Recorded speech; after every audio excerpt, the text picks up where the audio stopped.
Hi, I'm Matt Hernandez. This is Book Chat with you.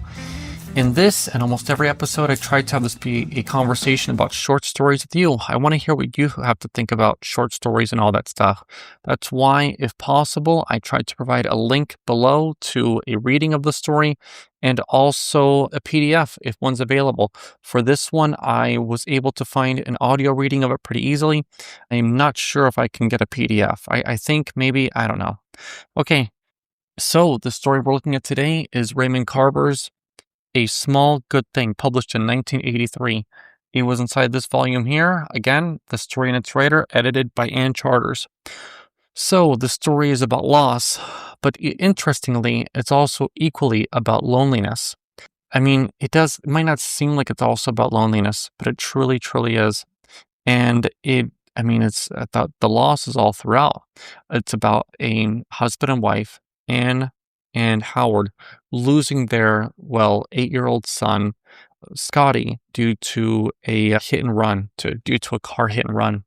So, to give a quick synopsis of the story first, Anne goes to a bakery and she orders a cake for her son's birthday party on Monday. The baker doesn't give her much attention, but he acknowledges the order and he puts it in.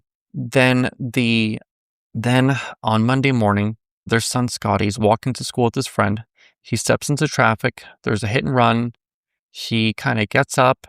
They go home. They go back home rather than go to school. Then he faints. They take him to the hospital. And after a few days of a lot of uncertainty, from there, he passes away. During that time, once the wife Anne goes home, the husband first goes home, the baker calls, and Howard doesn't really know who's calling and whatnot. So maybe to the baker sounded a bit rude. From there, the baker decides to become a modern day troll, and he kind of keeps calling the house over and over again. Another time he calls when Anne is home, and he says, "Scotty, remember Scotty?" And she doesn't really know what's going on at first and stuff. And then he calls again. They figure out who it is, but by this time later on, their son's already passed away. They go to the bakery. It's late at night. I guess it's about midnight. The baker's there doing whatever bakers do at midnight. I've never worked in a bakery. And then they go in, they talk to him.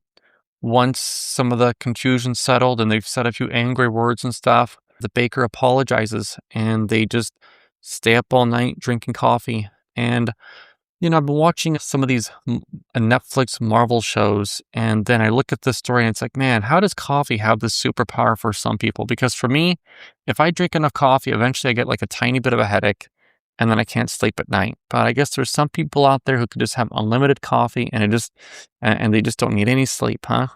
And it's pretty interesting. So, as often, I'm going to have an excessive amount of highlights in here, as I put here, and I'm going to go over it. No, maybe I could have done a method of just finding a paragraph, a page or two to read, but I'm going to go this method of excessive highlighters and give my thoughts as I go. So it starts off Saturday afternoon. She drove to the bakery in the shopping center. Okay. The baker, who was an older man with a thick neck, listened without saying anything when she told him the child would be 8 years old on Monday. So the baker's listening, but he's not giving much confirmation, which might be interpreted as a bit rude. Okay, she gave the baker her name, and is it Weiss or Weiss? I think it's Weiss. And her telephone number. The cake would be ready on Monday morning, just out of the oven, and plenty of time for the child's party that afternoon. The baker was not jolly. There were no pleasantries between them. Just the minimum exchange of words, the necessary information. He made her feel uncomfortable, and she didn't like that. Okay, he looked at her, said Monday morning, so it'd be ready Monday morning. Now Monday morning comes around. Okay, they start to go to school. Then he gets hit by a car. Whenever the car hits him, the guy stops, or the driver stops his car, gets out for a bit, looks back, sees the kid get up, and then I guess he assumed that the kid was okay. So I guess he didn't feel any more responsibility than to do that. It says here, Scotty, he suddenly lay back on the sofa, closed his eyes, and went limp. Of course, the birthday party was canceled. So It said Scotty had been hit by a car and was in the hospital, but he was going to be all right. Howard closed his eyes and ran his hand over his face. He got out of the car and went to the front door. The dog was barking inside the house. Then the baker calls and says, the cake here wasn't picked up. And then says, a cake, a $16 cake. And Howard says, I don't know anything about a cake. Now, this is all quite interesting, right? I mean, if you are married, does this ever happen? You or your spouse make plans for the kids and the other one doesn't quite know what it is. I mean, I should really ask my wife to read this story because this type of thing would just happen all the time. So it was the wife who placed the order. So I can see why the baker then gets angry and he gets all fixated on this. I think in a sense, as I make this review, I might fixate on the baker. But in all honesty, I mean, I think I have a weird fixation paranoia that something might happen to my sons. And at this moment, 1 week from today, I will be on a plane over the Pacific Ocean heading back to Las Vegas. And I really miss my sons. And that might not be so apparent to some people with me still being here in China, but I do worry about them. And I would worry about that. But interestingly enough, a bit of the story is also about loneliness and not just the loss. Okay, I'll stay here. Just don't put up with this creep who keeps calling. Hang up right away. Who's calling? She asked. So she would know who's calling or be more likely to. She might recognize the voice even though the baker barely spoke. He says Scotty's going to be all right. We don't have to worry. This keeps happening. The doctors and the nurses, they keep saying he'll be all right, he'll be all right, he'll be all right. On the following page, he's all right, nothing to worry about or nothing to shout about. He could be better, I think, but he's all right. Still, I wish he'd wake up. He should wake up pretty soon. We'll know some more in a couple of hours after the results of a few more tests are in.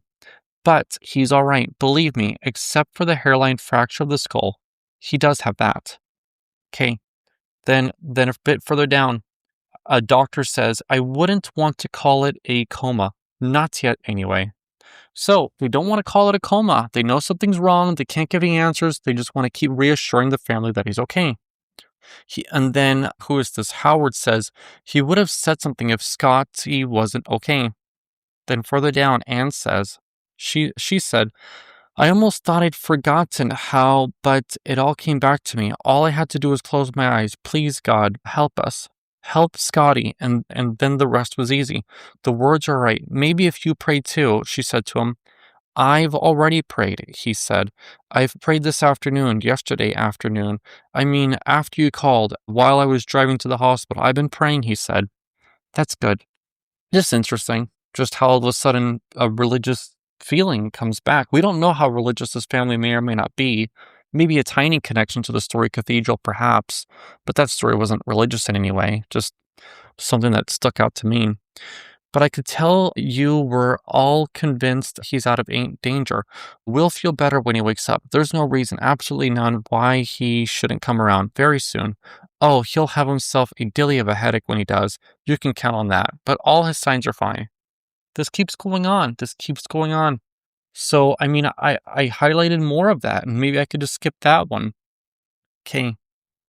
And then, so whenever Anne comes home, the baker calls, and the baker's a bit rude. Maybe I could skip reading this one. Then, on the next page. So, for a bit, Anne was talking to another family who was waiting there and such. Their son was, African American, named Franklin. And then she comes back to the hospital. She asks about their whereabouts, and a nurse says, he passed away, said the nurse at the counter. The nurse held the hairbrush and kept looking at her. Are you a friend of the family or what? I met the family last night, Anne said. My own son is in the hospital. I guess he's in shock. I don't know for sure what's wrong. I just wondered about Franklin. That's all. Thank you. And I get a tiny sense that the nurses here are a bit desensitized to it all, you know? Okay, so Scotty wakes up for just a second. The boy looked at them, but without any sign of recognition. Then he kind of opens his eyes, looks at his family, lets out his last breath, and that is it. That is it. Very sad stuff. Okay, here.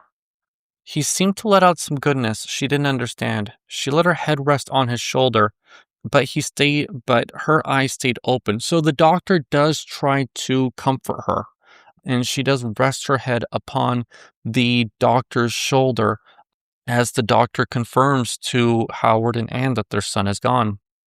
Okay, so here, he's gone. There. Howard, he's gone. He's gone. And now we'll have to get used to that, to being alone. I think Raymond Carver is very specific with his words. And I think part of what I like with the style that is not so metaphor driven and all that stuff is that there's a very plain way of writing, but I think every word is intentional. When it says to being alone, I think he picks that intentional because they are alone. And the baker says that he doesn't have any kids. And as I'm going to get to it in a minute, in a second, I hope, is that the baker, part of his rudeness is that, like, being here by myself, maybe at times I fixate on things, and to fixate on things is something that might create a bit of an obsession. So the baker is obsessed over what he perceives as a rudeness from Anne and Howard, and he conflates their perceived rudeness to himself, to each other, to himself. So here, so then here, you're Scotty. I got him ready for you. The man's voice said, this is the baker on the phone. Did you forget him? You evil bastard, she shouted into the receiver. How can you do this? You evil son of a bitch. Scotty, the man said. Have you forgotten about Scotty? Then the man hung up on her. Howard heard the shouting and came to find her with her hand on her arms over the table, weeping. He picked up the receiver and listened to the dial tone. Yeah, interesting time, 1983. Now, but the man, Scotty, is also like the name on the cake too, right? Like he made the cake. Okay, they go there. The bakery windows were dark, but even though they looked through the glass, they could see a light in the back room, and now and then a big man in an apron moving in and out of the light. Okay, on the next one. So they keep knocking on the door. Finally, they can hear some commotion on the inside. They go to it. Someone unlocked the door and opened it. The baker stood in the light and peered out at them. I'm closed for business, he said. What do you want at this hour? It's midnight. Are you drunk or something? She says, it's me, Scotty's mother. This is Scotty's father. We'd like to come in. He says, I'm busy now. I have work to do. So it is a little bit like internet meme culture, right? Like you like to have more than one persona, you know? It's like if I'm going to meet with somebody this week and have coffee, it's like, do I still act the way I do on like WeChat or some other internet platform, or do I just act like me, like a person, like a regular dude?